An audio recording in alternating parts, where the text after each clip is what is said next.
अरे जय भैया, ये एमएस ऑफिस क्या होता है? हम नौकरी करने के लिए सोच रहे थे, मगर अब ये समझ में नहीं आ रहा कि एमएस ऑफिस में क्या सीखें, कहाँ से सीखें। बहुत कन्फ्यूज़न है यार, कुछ बताओगे क्या? अरे पिंटू भैया, अगर आपको एमएस ऑफिस सीखना है तो उससे पहले आपको ये पता होना चाहिए कि आप किस सेक्टर के लिए जॉब अप्लाई करने जा रहे हैं। उसी के अकॉर्डिंग आपको एमएस ऑफिस सीखना पड़ेगा। तो चलो हम डिटेल में डिस्कशन करते हैं। तो दोस्तों, बिल गेट्स ने 1 अगस्त 1988 को ये एमएस ऑफिस को इंट्रोड्यूस किया था। उस टाइम 3 एप्लीकेशंस थे, Word, Excel and PowerPoint. उसके बाद टाइम टू टाइम चेंजेस आते गए और हमारे पास नई नई एप्लीकेशंस उसमें ऐड होती चली गई, जैसे Word, Excel, PowerPoint, MS Office, MS team, Clipchamp, Outlook, OneDrive, Defender and MS Access. But ये सारी की सारी हमारी डेली रूटीन में यूज़ नहीं होती है। अगर हम ऑफिस में जाते हैं तो इसमें से 2 या 3 चीज़ें यूज़ होती हैं और कुछ तो ऐसी हैं जो यूज़ ही नहीं होती है, जैसे क्लिप चैम्प हो गई, डिफेंडर हो गई, ये आपकी यूज़ ही नहीं होती है। एमएस एक्सेल एक्सेस को जो था अभी माइक्रोसॉफ्ट ने उस पैकेज से अलग कर दिया है। तो अगर आपको एमएस एक्सेस सीखना है तो उसको आपको अलग से पैकेज लेना पड़ेगा, मतलब अलग से आपको उसको परचेज करना पड़ेगा। MS Access is just a database जिसके अंदर 2 GB तक का डेटा आप बना के मतलब उसको एक छोटा सा एक डेटाबेस मान के चलिए, आप डेटाबेस पे काम कर सकते हैं। बट वो बहुत ही रेयर होता है आजकल के, मतलब हम लोग यूज़ नहीं करते हैं। बट हाँ, अगर आपको चीज़ें सीखनी है तो आपको 3 चीज़ों पे फोकस करना पड़ेगा। दैट इज़ आपका Word, Excel and PowerPoint. और जो आपकी एमएस टीम है, आपका वन ड्राइव है और आउटलुक है। जब आप किसी ऑफिस में ज्वाइन करते हैं तो एमएस टीम आपके मीटिंग के पर्पस पे यूज़ होगा, आपका आउटलुक मेल के पर्पस पे यूज़ होगा, और जो आपका वन ड्राइव है दैट इज़ आपका स्टोरेज, जिसके अंदर आप एक सर्वर पे जाके डेटा सेव कर देते हैं कि अगर कभी आपका लैपटॉप क्रैश होता है तो आपको वहाँ से रिकवर हो जाएगा।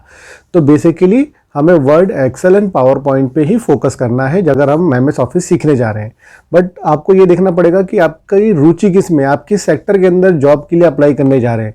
जिस सेक्टर में अगर आप जो भी सेक्टर में आप जॉब अप्लाई करने जा रहे हैं, आपको उसके हिसाब से आपको कोचिंग में जाके आपको बोलना पड़ेगा कि मुझे ये वाली चीज़ को ज़्यादा फोकस करना है, ज़्यादा टाइम स्पेंड करना है, सो दैट कि आप उस सेक्टर के लिए जॉब अप्लाई कर सकें। जैसे सपोज करो फॉर एन एग्जाम्पल, अगर आप ऑफिस वर्क के लिए जा रहे हैं तो ऑफिस वर्क के लिए आपको सिर्फ और सिर्फ वर्ड और पावर पॉइंट पे फोकस करना पड़ेगा। तो वर्ड इज़ मोर, जैसे अगर आप किसी सीए के पास कर रहे हैं, आप किसी ऐसे ऑफिस में काम कर रहे हैं जहाँ पे लेटर राइटिंग करना है, किसी को नोटिस भेजने हैं, किसी को कोई एप्लीकेशंस लिखना है, तो आपको वर्ड पे फोकस करना है। तो आपको सब कुछ आना चाहिए वर्ड के उसमें, और थोड़ा बहुत पावर पॉइंट भी आएगा, बट एक्सेल ना के बराबर आएगा फिर भी चलेगा, आप उसमें काम कर सकते हैं।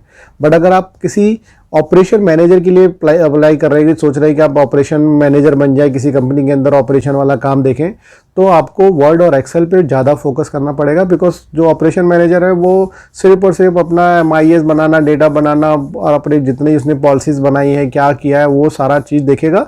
इसके अलावा उसको कोई नोटिस, कोई लेटर को क्लाइंट को भेजने वो करना पड़ेगा। पावर पॉइंट रेयर होता है कि ऑपरेशन मैनेजर जाए और किसी क्लाइंट को जाके प्रेजेंटेशन दे।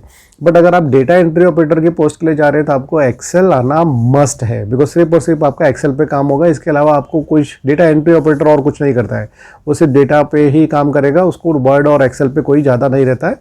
थोड़ा बहुत अगर उसको वर्ड आएगा तो काम चलेगा, बिकॉज उसका मैनेजर अगर चाहता है तो उसको वहाँ से वो कोई वर्ड वाले काम के लिए यूज़ हो सकता है। बट बेसिकली उसको एडवांस एक्सेल आना चाहिए। अगर कोई टीचर है तो उसको एक्सेल की ज़रूरत ना के बराबर होती है, उसको वर्ड में उसके सारे नोट्स बनते हैं और वो बच्चों के लिए प्रेजेंटेशन बनाता है। तो ये 2 चीज़ों आपको आनी चाहिए अगर आप किसी टीचिंग सेक्टर में जाना चाहते हैं।